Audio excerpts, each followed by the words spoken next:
सभी को take centre की ओर से गुड इवनिंग। आज का क्वेश्चन कोड है TRNW5, 5वां कोड है W का और ये वीकली टेस्ट वाला है। सवाल नंबर 1 से देखेंगे। सवाल नंबर 1 का आता है, ये एज का सवाल है। 10 वर्ष पूर्व दिव्या और नम्रता की आयु का आधी है। ये तो बन जाना चाहिए आपसे, बहुत आसान सवाल है, फिर भी हम सवाल को बनाते हैं, ध्यान दीजिएगा। TRNW5 पहला नंबर सवाल का आता है, 10 वर्ष पहले नम्रता, 10 वर्ष पहले दिव्या की आयु नम्रता की आयु की आधी थी। आधी थी मतलब 1/2। पहले दिव्या बोला तो दिव्या को 1 डाल दिए, नम्रता को 2 डाल दिए। यहाँ पर सवाल बोला 10 वर्ष पहले, 10 वर्ष पूर्व लिख दिए। अब उसके बाद कहता है कि आज दोनों की आयु का अनुपात 3:4 है। आज मतलब अभी दोनों की आयु का अनुपात 3:4 है, यानी वर्तमान में उनका अनुपात है 3:4, 3:4 लिखते हैं। अब इसको लिखने के बाद पूछा जा रहा है कि तो उनकी उम्रों का योगफल क्या है, उम्रों का जोड़ क्या है, ये बताना है। इसको बताने के लिए आपको हम बताए थे कि सबसे पहले इधर वाला लिखना है, जो डिजिट दिया है उसको लिखिए। उसका किसी एक अनुपात का अंतर लेना है, वर्तमान का लेना है, इसका लेना है, या जिसका लेना है ले सकते हैं। अंतर इसका लेंगे क्योंकि वर्तमान में डायरेक्ट निकल जाएगा। ये दोनों का अंतर कितना हो गया, 1। उसका नीचे क्रॉस करके गुना करके हमको घटाने बोले थे। ये 4 और ये 6, तो 6 में 4 गया कितना, 6 में 4 गया 2। इसको 5 बार में काट लिए। हमको पूछा जा रहा है तो उनके वर्तमान आयु का योगफल क्या है। योगफल मतलब जोड़ होता है, तो वर्तमान का जोड़ कितना, 4 3 7, 7 से गुना कर लेंगे, ये 35 वर्ष होगा। ये उत्तर होगा 35 वर्ष आंसर। समझ में आ गया, आपका आंसर 35 वर्ष होगा, ये उत्तर हो गया 35 वर्ष। 2 नंबर सवाल की ओर चलते हैं। सवाल नंबर 2 कहते हैं, एक पिता की आयु अपने पुत्र की आयु का अनुपात 4:1 है। पिता और पुत्र, पिता की आयु पुत्र की आयु का अनुपात 4:1 है। सवाल नंबर 2 4:1 है, कुछ नहीं बोला तो ये वर्तमान है, प्रेजेंट है। उसके बाद बोला कि उनकी आयु का गुणनफल 196 है। आयु का गुणनफल, तो गुणनफल मतलब दोनों गुना, 196 मतलब 4x गुना x बराबर 196। दोनों का गुणनफल हो गया। गुणनफल वाला सवाल में x माना पड़ता है। इसको लिख सकते हैं 4x² बराबर 196। तो x² बराबर कितना, 49 बार में कट जाएगा, 49 बार में इसको काट सकते हैं। तो x बराबर कितना हो गया, 7। x बराबर 7 हो गया। तो आंसर पूछा जा रहा है हमको, तो 5 वर्ष बाद उनकी आयु का अनुपात क्या होगा। 5 वर्ष बाद उनकी आयु का अनुपात, पहले आयु का अनुपात 4x है तो 7 × 28, ये x है, ये 7 हो गया। 5 साल के बाद 5 इसमें भी जोड़ेंगे, 5 इसमें भी जोड़ना है, अनुपात बीच में डाल दिए। यह हो गया 33 और यह हो गया 12। बस इसको कटा सकते 11 और 4, 11:4 आंसर हो गया। यह उत्तर हो गया 11:4। समझ में आ गया। चलिए आगे बढ़ते हैं, अगले नंबर सवाल पर आते हैं। सवाल नंबर आपका है 3 पर आइए। सवाल नंबर 3 का आता है कि इस समय अशोक और प्रदीप की आयु का अनुपात 4:3 है। सवाल नंबर 3 का आता है, अशोक और प्रदीप की आयु का अनुपात यहाँ पर दिया है 4:3, 4:3। ये कुछ नहीं बोला, ये वर्तमान हो गया, प्रेजेंट लिखिए। उसके बाद कहता है 6 साल के बाद अशोक 26 वर्ष का होगा। 6 साल के बाद अशोक 26 वर्ष का होगा। इसका मतलब अशोक जो है अभी 20 साल का है। अशोक अभी 20 साल का है। अशोक का वर्तमान उम्र है 4, यानी 4 में 20, 1 में 5, तो 3 में कितना होगा, 15। 3 में 15 हो गया। तो हमको पूछा जा रहा है तो इस समय प्रदीप की उम्र क्या है, तो 15 वर्ष आंसर हो गया। ये उत्तर हो जाएगा 15 वर्ष। चलिए आगे बढ़ेंगे, सवाल नंबर 4 पर आएंगे। क्योंकि जो पढ़े हैं मेरे पास तो उसको तो फटाफट समझ में आ रहा होगा, जो नहीं क्लास किए तो थोड़ा दिक्कत होगा, क्लास करने वाले को परेशानी नहीं होता है। सवाल नंबर 4 पर आइए। 4 नंबर सवाल का था ABC के वर्तमान आयु का योगफल 90 वर्ष, यानी सभी का योगफल 90 वर्ष। अब उसके बाद कहता है 6 वर्ष पहले इनकी आयु का अनुपात 1:2:3 था। 6 वर्ष पहले इनकी आयु का अनुपात 1:2:3 था, लेकिन 6 साल पहले, 6 साल पूर्व, यह वर्तमान में दिया है, ये पूर्व में दिया है, पूर्व चलना पड़ेगा। तो 6 साल पहले चलेंगे तो एक आदमी के लिए 6 घटेगा, 3 आदमी के लिए 18 घटेगा। 18 घटाएंगे तो 72 हो जाएगा। तो 72 हो गया, तो सभी का योगफल कितना, 3 2 5 1 6, 6 में 72, 1 में 12। तो आंसर पूछा जा रहा है आपको, तो बताइए कि C की वर्तमान आयु क्या है। C का वैल्यू 3 है, 3 में कितना हो गया, 36। यही आंसर हो गया 36। लेकिन ये कब आया, 6 साल पूर्व आया। तो पूर्व आया तो वर्तमान बनाने के लिए 6 जोड़ना पड़ेगा, ये 42 वर्ष होगा। ये आंसर 42 हो गया। चलिए आगे बढ़ेंगे, सवाल नंबर 5 से आइए। पार्टनरशिप का सवाल है, सवाल नंबर 5 पर बनाते हैं। 5 पर सवाल नंबर 5। 5 नंबर सवाल कहता है, 5 नंबर सवाल का आता है ABC एक दुकान में कर्मश है। ABC 3 आदमी है। 27,000, 81,000 और 72,000, 27,000, 81,000 और 72,000 रुपया के निवेश किया। हमने बताया आपको कि पहले नाम लिखना है और रुपया के लिए 1000 को ख़त्म कर देना। 1000 को ख़त्म कर दिए। उसके बाद कहता है कि 1 साल के अंत में उनके लाभ तीनों बांटता है। तो पहले इसको लिखने के बाद ये कटेगा तो कटा देंगे। 3 से कटेगा 9 बार में, या 9 से भी कटा सकते, 9 27, हाँ 9 27, 9 81, 9 72, ये कट गया। कटने के बाद बोला जा रहा है कि वर्ष के अंत में टोटल 36,000 का रुपया के लाभ हुआ है। टोटल 36,000, तो टोटल यहाँ पर कितना, 9 3 12, 12 8 20, 20 है तो 20 से डिवाइड कर लिए। तो हमको पूछा जा रहा है तो कुल, तो बी का लाभ क्या होगा, तो बी का लाभ यहाँ पूछा जा रहा है। तो बी का वैल्यू कितना है, 9, तो 9 से गुना कर लिए, बी का लाभ निकलेगा। बस इसी को हल करना है। 0 0 ये कट जाएगा, इसको 18 बार में काट सकते हैं, 1800।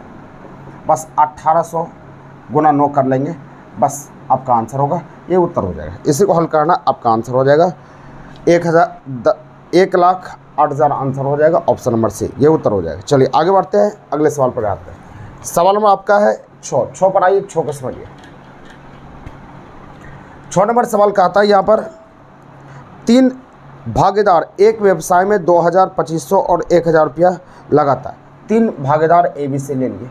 यहाँ पर सवाल कहता है कि 2,000 को 20 से लिख सकते हैं और यह 2,500 को 25 से लिख दिए। अब उसके बाद 1,000 को 10 से लिख दिए, क्योंकि डबल जीरो ही सब में ख़त्म किए, इसीलिए यहाँ पर 25 से लिखाया। इसमें डबल जीरो ख़त्म हुआ, इसमें भी डबल जीरो, इसमें भी डबल जीरो। उसके बाद कहता है यहाँ पर 880 रुपया का लाभ होने पर अंतिम भागीदार को कितना रुपया का लाभ होगा। सबसे पहले इसको कटा देते हैं। 5 से कटाएंगे 4 बार में, 5 से कटाएंगे 5 बार में, 5 से कटाएंगे 2 बार में। अब टोटल 880 रुपया का लाभ हुआ। टोटल यहाँ पर कितना, 5 4 9, 9 2 11, 11 में 880, तो 1 में कितना, 80। तो हमको पूछा जा रहा है अंतिम भागीदार 2 है, तो 2 कलम का दाम आप निकाल लीजिए, आपका आंसर 160 होगा, ये उत्तर होगा 160। चलिए आगे बढ़ेंगे। अगला सवाल सेम उसी प्रकार से है, इसको हम समझा देते हैं, इसको बना सकते हैं आराम से। सवाल नंबर 7 पर, 7 को बनाते हैं। देखिए 7 नंबर सवाल यहाँ पर कहता है, 7 नंबर सवाल कहता है ABC है जिसमें A का अंशदान 10,000 रुपया, 10,000 को 10 लिखते हैं, और यदि 1,000 रुपया के कुल लाभ में से A को 500 रुपया, 1,000 का टोटल लाभ हुआ है, A को 500 रुपया मिला, और उसके बाद बोला B को 300 रुपया, तो C को 200 रुपया मिलेगा ही मिलेगा। तो सवाल कहता है C की पूंजी क्या थी। C की पूंजी हमको बताना, यहाँ पुट करना। तो यहाँ पर दिया है 10, ये 500, तो हमको 500 में 10,000 मिला है, 10,000 लिख सकते हैं, कोई दिक्कत नहीं। यानी 500 फायदा हुआ तो 10,000 वो लगाया, तो यहाँ पर आपको 200 फायदा होगा तो कितना ये लगाएगा। तो सोच लिए 500 फायदा हुआ तो वो 10,000 लगाया। जिसको पता करना उसको दाहिना साइड लिख दिए, तो 1 होगा, तो 1 में निकालेंगे 10,000 बटा 500। हमको पूछा जाए 200 फायदा होगा तो इसका वैल्यू क्या होगा, तो 200 में डायरेक्ट निकाल सकते हैं, 200 में डायरेक्ट निकालेंगे, 200 से गुणा कर लेंगे, बस इसको हल करेंगे। 0 0 ये खत्म हो गया, इसको काटेंगे 20 बार में, तो 20 बार में काटेंगे, 2 दूना 4, 4,000 आंसर होगा, ये उत्तर हो गया 4,000। समझ में आ गया, 4,000 आंसर होगा। चलिए आगे बढ़िएगा। अगला नंबर सवाल का था 8 पर आते हैं, 8 को समझिए। सवाल नंबर 8 नंबर सवाल का था PQR ने एक व्यवसाय में 4700 रुपया लगाया, P ने Q से 500 रुपया अधिक लगाया। ये कई बार सवाल आ चुका है, आपको याद हो जाना चाहिए। जो लगातार मेहनत करता है तो उसको तो याद ही होगा, जो नहीं करता तो उसको दिक्कत होगा। टोटल 4700 रुपया लगाया, टोटल 4700 रुपया लगा दिया। उसके बाद यहाँ पर कहता है P ने Q से 500 रुपया ज़्यादा लगाया, P ने Q से 500 रुपया ज़्यादा, ये 500 रुपया प्लस कर लिया। उसके बाद कहता है P ने Q से 500 रुपया ज़्यादा लगाया, उसके आगे Q ने R से 300 रुपया ज़्यादा लगाया, Q ने R से 300 रुपया ज़्यादा लगाया। ऐसा था, 300 रुपया ज़्यादा लगाया। यदि लाभ 1410 रुपया हुआ है तो P का वैल्यू क्या होगा। तो आप सोचिए कि टोटल 4700 में ये सेटिंग करना पड़ेगा। अगर ये x रुपया, ये x प्लस 300, और ये x प्लस कितना 500 ज़्यादा था 800। अब टोटल 4700, तो टोटल कितना 3x प्लस 1100 बराबर 47। इसको हल करेंगे 3600 आएगा तो x बराबर 1200 आ जाएगा। 1200 को 12 लिख सकते हैं, 12 3 1500 को 15 लिख सकते हैं, 12 8 20 को 20 लिख सकते हैं। हो गया। अब टोटल लाभांश यहाँ पर हो गया 1410, 1410 टोटल हुआ। तो टोटल यहाँ देख लीजिए कितना आ रहा है, तो 20 10 30 10 40, 40 7 47, 47 हो गया। तो 47 हो गया। 47 वैल्यू जिसका उससे डिवाइड कर लिए। तो हमको पूछा जा रहा है इसमें से पी का वैल्यू क्या है, पी का वैल्यू 20 है, 20 में आप निकाल लीजिए, आपका आंसर हो जाएगा, ये उत्तर हो जाएगा। इसको हल करेंगे आपका उत्तर हो जाएगा, इसका आंसर 600 आ जाएगा, क्योंकि इसको 3 बार में 30 बार में काट दिए, तो आंसर 600 उत्तर होगा, यही आंसर 600 होगा। चलिए आगे बढ़िएगा, अगला नंबर सवाल पर आते हैं। सवाल नंबर 9, 9 को समझिए, एक बार 2 बार 3 बार सवाल को देखिए, आपको बिल्कुल समझ में आ जाएगा, सिर्फ ध्यान से आप देखते रहिए सवाल को। सवाल 9 पढ़ाइए, 9 को समझिए। 9 नंबर सवाल कहता है 4 प्रेक्षणों का औसत 20 है, 4 प्रेक्षण का औसत 20 है। अब उसके बाद कहता यदि उनमें से प्रत्येक में एक अचर राशि सी को जोड़ी जाती है, प्रत्येक मतलब हर एक अचर राशि सी को जोड़ा जाता है, तो उसका मान औसत मान 22 हो जाता है। तो 22 हो जाता है, तो सी का वैल्यू क्या है। इस तरह जब भी सवाल है तो कुछ नहीं करना, प्रत्येक जैसे रहेगा तो सी का मान चाहिए, या सी जोड़े या आर चाहिए या कुछ भी जोड़े, तो जितना बढ़ गया ना वही जुटता है। तो 20 से 22 हुआ, 2 की वृद्धि हो गया, बस आंसर 2 जोड़ा गया, सी का मान 2 होगा। अगर 20 से 25 हो गया तो सी का मान 5 होगा, 20 से 30 हो गया तो सी का मान आपका 10 होगा। चलिए आगे बढ़ेंगे, अगले नंबर सवाल पर आते हैं। सवाल नंबर 10 पर आइए। 10 नंबर सवाल का था 4 क्रमिक सम संख्या का औसत 9 है, तो उनमें से बड़ी संख्या क्या है। 4 क्रमिक सम संख्या का औसत 9 है, तो 9 है औसत, तो सम बोला था, विषम तो होगा नहीं, तो ये 10 हो जाएगा और ये 8 हो जाएगा। तो सम संख्या ये खत्म हो गया, तो 2 हो गया, लेकिन हमको 4 बनाना है। 10 के आगे ले लीजिए 12, या 8 के पीछे 6, यही 4 सम संख्या हो गया, तो बड़ी संख्या 12 हो जाएगा, ये उत्तर हो गया 12। बड़ी संख्या पूछ रहा है, 12 आंसर हो गया।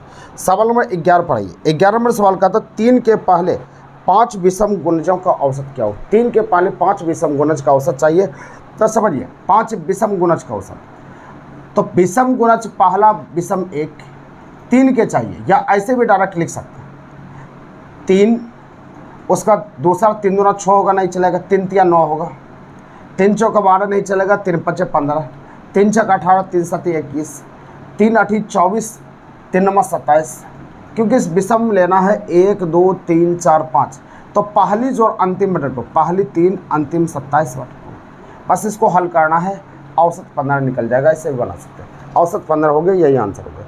चलिए आगे बढ़ेंगे, सवाल नंबर 12 पर आइए। 12 को देखिए, सवाल नंबर 12 देखिए। सवाल नंबर 12 कहता है,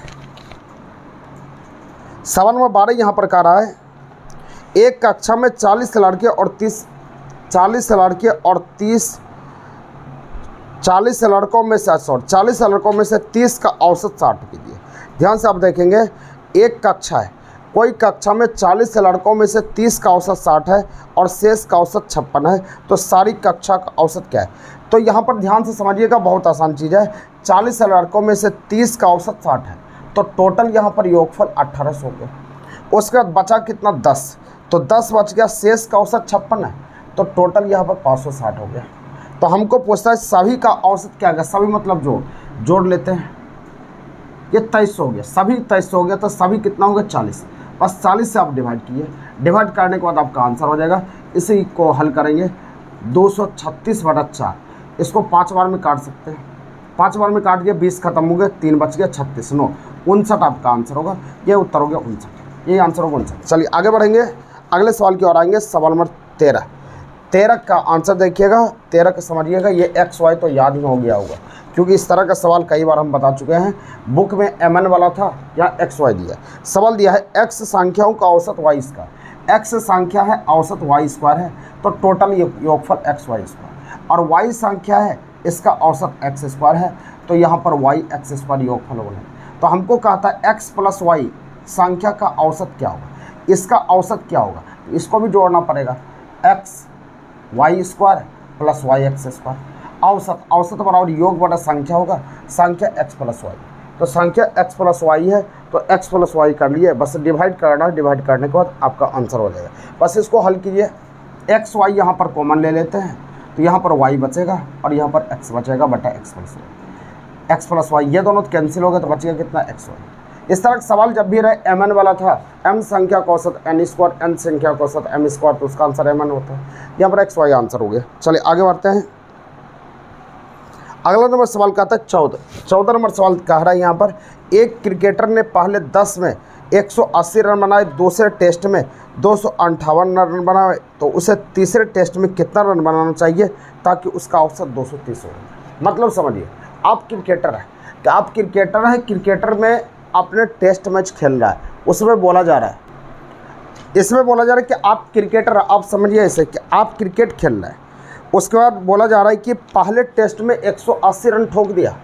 पहला टेस्ट, सवाल नंबर 14, पहला टेस्ट हुआ तो 180 रन आपने बनाया। उसके बाद बोलता है दूसरा टेस्ट में 258 रन बनाया, 258 रन बनाया, और कहता तीसरा टेस्ट में तुमको कितना रन बनाना होगा ताकि सभी तीनों का औसत, यानी 3 टेस्ट का औसत 230 हो जाए। तो यानी औसत गुना संख्या योगफल होता है, तो आपको बनाना कितना है, 3 3 9 3 2 6, यानी 690 रन टोटल बनाना है। 3 टेस्ट मिलाकर 690 रन बनाना है। 2 टेस्ट में इतना मिल गया, तो तीसरा टेस्ट में कितना मिलेगा, क्या करेंगे, इतना में ये दोनों को जोड़ के नहीं घटा देंगे, तीसरा टेस्ट का वैल्यू निकल जाएगा। यानी 690 में आपको करना क्या है, 180 प्लस 258 को जोड़ के घटा लीजिए, आंसर। इसका आंसर देखिए, आंसर क्या आता है। चलिए आगे बढ़िएगा, अगले नंबर सवाल पर आते हैं। सवाल नंबर 15 पर आइए, 15 को समझिए। सवाल नंबर 15 कहता है ए और बी की मासिक आय 5:6। ए और बी के मासिक आय 5:6 लिख दिए। अब उसके बाद कहता है उनके खर्चों का अनुपात 3:4 है। 3:4 है। वे प्रत्येक 1800 रुपया और 1600 रुपया की बचत करता है। 1800 और 1600 रुपया की बचत करता है। तो बताइए कि बी के मासिक आय क्या है। 1800 रुपया और 1600 रुपया की बचत कर रहा है, तो बी की मासिक आय क्या है ये बता रहा है। ध्यान से देखिएगा।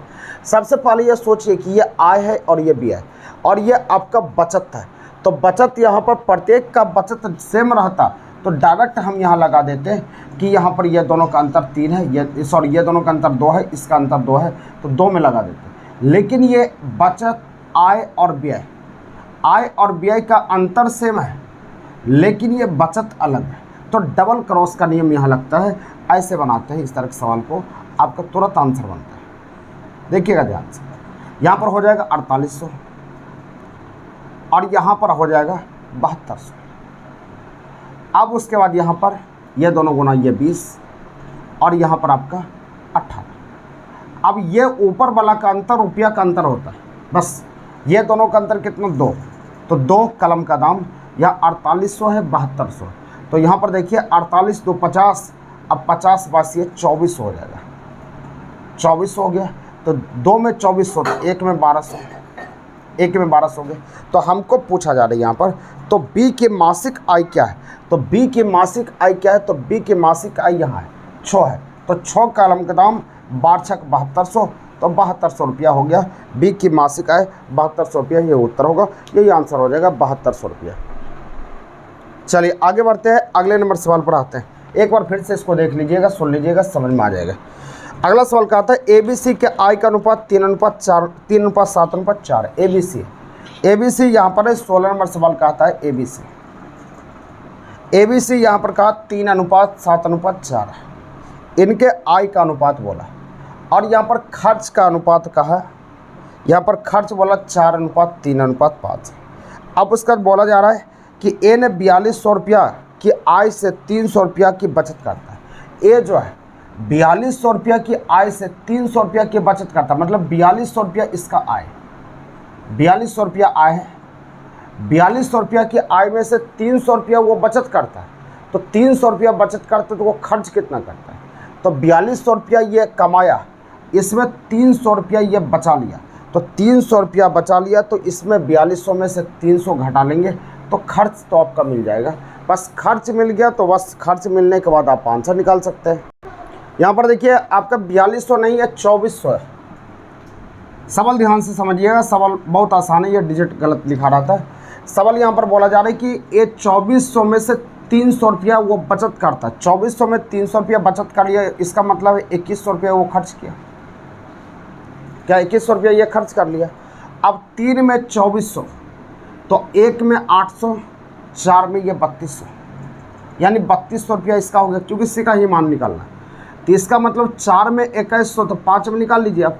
4 में 2100 हो गया, तो 4 में 2100, तो 1 में आपका 2100/4, तो 5 में आपको निकालना पड़ेगा। 5 में निकालिए, इसको 4 से डिवाइड करते हैं। 4 से डिवाइड कर दे, 4 पंचे 20, यहाँ 10 बच गया, 4 दूना 8, 2 बच गया 20, 4 पंचे 20, 525 और ये 5। इसको गुना करते हैं, 25 25 के 5 बाकी 2, 5 दूना 10, 2 12 के 2 बाकी 1, 25 25 1 26, यानी 2625 आया। 2625 यहाँ पर आया और 3200 रुपया ये आपका कमाता है और 2625 ये खर्च करता है। तो यहाँ पर बचत इसने कितना किया, बस दोनों को घटा लिए, दोनों को घटा कर लीजिएगा, 575 आपका आंसर होगा। ये उत्तर हो गया 575 रुपये की बचत करता है, यही आंसर हो गया। चलिए आगे बढ़ते हैं, अगले सवाल पर आइए। सवाल नंबर आपका है 17 नंबर सवाल पर आएंगे। 17 नंबर सवाल उसी तरह से है, ध्यान से देखिए। सवाल बोलता है ए और बी के आय का अनुपात 5:3 है और ए बी सी के खर्च का अनुपात 8:5:2 है। ध्यान दीजिए, सवाल यहाँ पर कह रहा है, सवाल नंबर 17 नंबर सवाल कहता है कि ए और बी की आय का अनुपात, ए और बी है, आय का अनुपात है 5:3। अब उसके बाद कहता है इनके खर्च का अनुपात, खर्च का अनुपात बोला जा रहा है, ए बी सी के खर्च का अनुपात है 8:5:2। ये खर्च का अनुपात, यहाँ पर सी दे दिया तो सी डाल दिए। अब इसका बोलता है यदि सी का खर्च 2000 रुपया हो, सी का खर्च 2000, सी का वैल्यू ये 2000 यानी 2 में 2000, सी का खर्च 2000 रुपया है। उसके बाद कहता है तथा बी 700 रुपया बचाता है, तो बी 700 रुपया बचाता है, तो मतलब बी 700 रुपया ये आय है। बी 700 रुपया बचत करता है, तो बी का बचत 700 रुपया। ध्यान से देखिएगा, ये बहुत उधारा वाला सवाल है, ध्यान देना। यहाँ पर सवाल बोला कि 2 में 2000, 2 में 2000, तो 1 में 1000, 5 में 5000, 5 में 5000 और 8 में 8000, कोई दिक्कत नहीं। अब यहाँ पर कहता है 700 रुपये ये बचाया, तो 700 रुपये ये बचाया, तो ये कमाया कितना, इसके बारे में सोचिए आप। तो ये 700 रुपये ये बचा रहा है, तो ये कमा रहा है कितना, 5700 रुपया। ये खर्चा 5000 किया और 700 रुपया बचाया, तो कमा रहे 5700 रुपया। इसका मतलब कि 3 में 5700 हो गया, 3 में 5700। तो हमको पूछा जा रहा है तो ए की बचत क्या है, ए पास पहुंचना है, खर्च ये पता चल गया, कमाना अगर हम जान जाए तो कमाने के वैल्यू मिल जाएगा, दोनों घटा लेंगे। तो 3 में 5700, तो 1 में 1900, 5 में 9500, यानी 9500 रुपया इसका कमाई है, 8000 रुपये ये खर्च है, तो 1500 रुपया ये बचत करता है। यही आंसर होगा 1500, उत्तर होगा 1500। चलिए बढ़ते हैं, इसको देख लीजिएगा एक बार और बढ़िया से समझ में आ जाएगा। चलिए आगे बढ़ते हैं। अगला नंबर सवाल का था 3, 5, 6, 7 प्रत्येक में से क्या घटाया जाए कि एक दूसरे के समानुपाती हो जाए। ये कई बार हम बता चुके हैं, समानुपाती होना मतलब जब 2 अनुपात को आपस में बराबर किया जाता है तो उसको समानुपाती कहते हैं। ये सवाल हम कई बार आपको बता चुके हैं, इसको आपको बनाना चाहिए था। ऑप्शन का सहारा लेते हैं। पहला ऑप्शन लेते हैं कि अगर इसमें 5 घटा देते हैं, 3 में 5 घटाएंगे तो क्या -2। अब इसमें 5 घटा देते हैं, ये 0, ये खत्म हो जाएगा, 5 तो कभी नहीं हुआ। इसी तरह चेक करते करते आप जाएंगे तो यहाँ आंसर दिया है 9 को हम चेक कर देते हैं। 3 में अगर 9 को घटाएंगे -100, 5 में अगर 9 को घटाएंगे -4, या माइनस खत्म हो गया, तो ये बच जाएगा कितना, 3/2।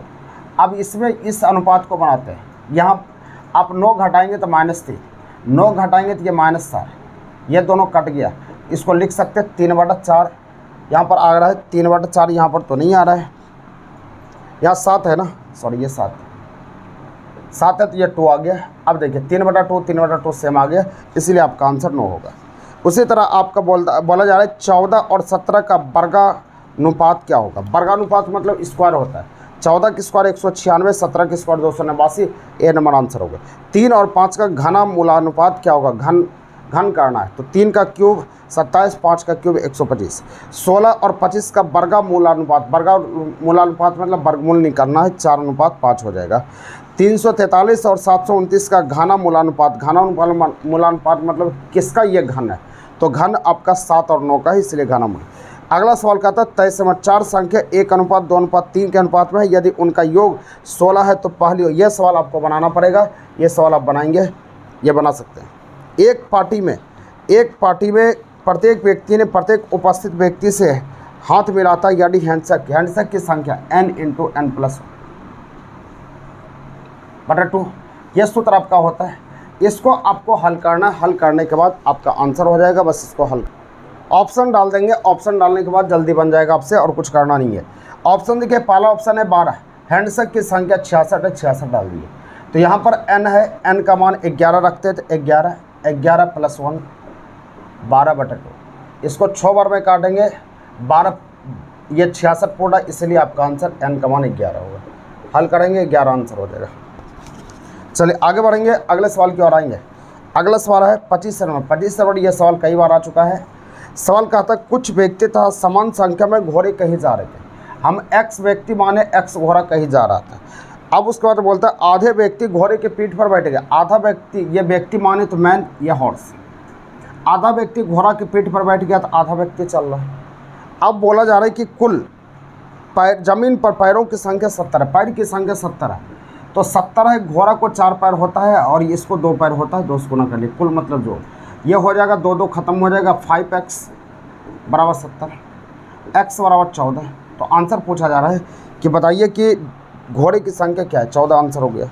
अगला सवाल यहाँ पर आ रहा है, अगले सवाल को समझिएगा। अगला सवाल यहाँ पर कहता है कि कम से कम 2 प्रकार के समाचार पत्र पढ़ने वाले के पाठकों की संख्या क्या है। तो टोटल 50 लोगों का सर्वेक्षण किया, 26 नंबर सवाल बोलता है 50 लोगों का सर्वेक्षण किया और 10,000 की जनसंख्या है। तो 10,000 की जनसंख्या हो गया, तो एक में आप निकालेंगे, 50 में 10,000 कर लिए, तो एक में निकालेंगे 10,000/50। ये 0 खत्म हो गया, इसको काटेंगे 2 बार में 200, एक में 200। तो कह रहा है कि कम से कम 2 प्रकार के समाचार पत्र पढ़ने वाला 8 होगा, 2 होगा, 5 होगा, 12 होगा। क्वेश्चन उल्टा के देखिएगा, 8 10 5 15 15 12 27, 27 हो तो 27 कलम का दाम निकाल लीजिए, आपका आंसर हो गया। कम से कम 2 समाचार पत्र पढ़ने वाली की संख्या हो गया 5400, ये आंसर हो गया। क्लास में बताया गया है 5400 आंसर हो गया। अगला सवाल बोला जा रहा है कि जनरल सैनिक, तो सैनिक क्या हो गया, सैनिक मतलब क्या, टोटल सैनिक होता है। सैनिक जनरल भी एक तरह का सैनिक होता है, कर्नल भी एक तरह का सैनिक होता है, लेकिन दोनों का पोस्ट अलग होता है, इसलिए ये फिगर बन गया। अगला सवाल 28 नंबर कहता है शरीर हो गया, शरीर के अंदर कान होता है, उसके अंदर मुख होता है, ये आंसर बन गया। अगला सवाल कहता है बाघ, तो बाघ यहाँ पर हो गया, बाघ होने के बाद जंगली, तो जंगली तो बाघ होता ही है। उसके बाद बोला जा रहा है जंगली जानवर, उसके बाद जंगल, तो जंगल ऊपर से हो जाएगा, इसलिए आपका आंसर 1 हो जाएगा। अगला सवाल बोला जा रहा है मुर्गी कुत्ता पक्षी, तो मुर्गी कुत्ता पक्षी, यहाँ पर मुर्गी, यह मुर्गी हो गया, कुत्ता हो गया, पक्षी, पक्षी के अंदर मुर्गी आता है, ये फिगर बनेगा। अगला सवाल बोलता है विद्यार्थी, यह विद्यार्थी हो गया, विद्यार्थी लड़का, तो कुछ विद्यार्थी लड़का होगा, कुछ लड़की होगा, बस ये फिगर बनेगा। अगला सवाल कहता है आदमी कर्मचारी फुलवाड़ी, तो आदमी हो गया, कर्मचारी हो गया, आदमी के अंदर में कर्मचारी, ये फुलवाड़ी बन जाएगा, आंसर हो गया। अगला सवाल कहता है बिस्तर, यह बिस्तर हो गया, उसका बिस्तर के बाद वार्ड, तो बिस्तर हो गया, तो बिस्तर के अंदर में वार्ड होता है, वार्ड के अंदर में बिस्तर होता है। उसका हॉस्पिटल, तो हॉस्पिटल ऊपर से आ जाएगा, आंसर ये बनेगा। उसके बाद अनाज गेहूँ चावल, ये अनाज हो गया, अनाज के अंदर गेहूँ होगा, गेहूँ के अंदर गेहूँ के बगल में ये चावल, दोनों अलग कैटेगरी हो गया। अगला सवाल कहता है यदि किसी घड़ी में 12:40 हो रहे हो तो इस स्थिति में घंटे और मिनट की सुई के बीच कितना डिग्री कोण बनेगा। 12:40 हो रहे हो, 11:60 में आपको घटाने के लिए बोले 12:40। यदि किसी घड़ी में 12:40, अच्छा घंटे और मिनट की सुई के बीच बोल रहा है ना, तो सूत्र पर चलेगा 60 - 11 मिनट को, यह सूत्र आपको बता चुके हैं। 12:40 60 गुना 12 गुना 11 गुना 40/2, बस इसको हल करना, आंसर मिल जाएगा। अगला सवाल कहता है यदि किसी प्रतिबिंब में 9:45 हो रहे तो घंटे और मिनट की सुई के बीच घंटे, अच्छा इस स्थिति में वास्तविक समय क्या प्रतिबिंब में, तो 11:60 में आपको घटाने के लिए बोले, 11:60 में आपको 9:45 को घटाने बोले, याद है क्या, बस ये आपका हो गया 60 में से 45 आएगा 15, ये 2:45 2:15 आंसर हो गया। अगला सवाल उसी प्रकार से 12:25 को 11:60 में घटा लीजिए, आपका आंसर हो जाएगा। अगला सवाल कहता है जिस प्रकार जमीन का संबंध आत्मकथा, जीवन का संबंध आत्मकथा से, उसी समय गवाह का संबंध दस्तावेज से। दस्तावेज आंसर हो गया। जिस प्रकार सत्यजीत राय का संबंध फिल्म से, उसी प्रकार पिकासो का पेंटिंग से। जिस प्रकार टेलीफोन का संबंध सनसनाहट से, उसी पर दरवाजा संबंध खटखटाहट से होगा। ये सब तो समझने लायक है, ये बना सकते हैं आराम से देख के। चलिए अगला सीरीज है। सीरीज तो आप बना सकते हैं आराम से। एक सवाल हम समझा देते हैं। 3, 10, 20, 33, 49, 68। सीरीज को तो आपको दिमाग लगाना है। यहाँ बढ़ा कितना 7, यहाँ बढ़ गया कितना 10, यहाँ कितना बढ़ा 13। देखिए 7, 10, 13, उसका फिर कितना 16, फिर कितना 19, फिर कितना बढ़ेगा 19 के बाद 19 में 3 जोड़ दिए 22, तो 22 जोड़ लीजिए आप। ये 0, अब ये 9, 90 आंसर हो जाएगा। ये उत्तर हो जाएगा 90। उसी प्रकार से सीरीज बना लेंगे। सीरीज में कोई जान नहीं होता है। उम्मीद करते समझ में आ गया होगा। नेक्स्ट वीडियो के साथ आगे मिलते हैं। तब तक के लिए होगा। जय हिंद।